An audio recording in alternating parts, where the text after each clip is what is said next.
வணக்கம். புதுக்கோட்டை மாவட்டம் வடக்கு புதுக்குடி கிராமத்தில் தைப்பூசத்தை முன்னிட்டு நடந்த படகு போட்டியில் நடந்தது என்ன? கடந்த 25ஆம் தேதி நடைபெற்ற படகு போட்டியில் மொத்தம் 19 படகுகள் பங்கு பெற்றன. இந்த படகு போட்டியினை 4வது ஆண்டாக வடக்கு புதுக்குடியைச் சேர்ந்த புயல் பாய்ஸ் அணியினர் மற்றும் கிராம பொதுமக்கள் இணைந்து நடத்தினர். ஆரம்பம் முதலே காற்றின் வேகம் குறைந்தே காணப்பட்டது. ஆகையால் படகுகள் ஆமை வேகத்திலேயே சென்று கொண்டிருந்தது. படகு போட்டியின் எல்கை படகானது 8 மைலேஜ் தூரத்தில் நின்று கொண்டிருந்தது. போட்டியில் பங்கேற்ற அனைத்து படகுகளும் கொடி போட்டினை சுற்றிய பிறகே கரைக்கு வர வேண்டும்.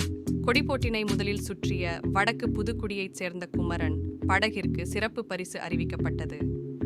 கரை எல்கையை நெருங்க நெருங்க காற்றின் வேகம் மேலும் வலுவிழந்து காணப்பட்டதால் படகுகள் கரையே வர மேலும் தாமதமானது.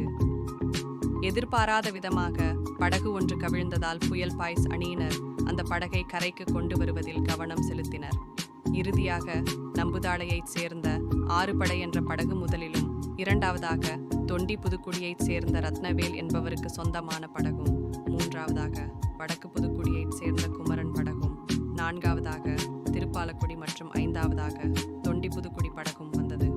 இவ்வாறு பரிசு அறிவிக்கும் வேளையில் தொண்டியைச் சேர்ந்த படகு உரிமையாளர் பரிசு வாங்காமல் ஒதுங்கவே கமிட்டி நிர்வாகிகள் மற்றும் காவல்துறையினர் விசாரிக்கும் போது முதலில் வந்த ஆறுபடை என்ற படகு பலகையை பயன்படுத்தி தண்டு வலித்ததாகவும் அது படகு போட்டிக்கு எதிரான ஒன்று என்றும் வாதாடினர்.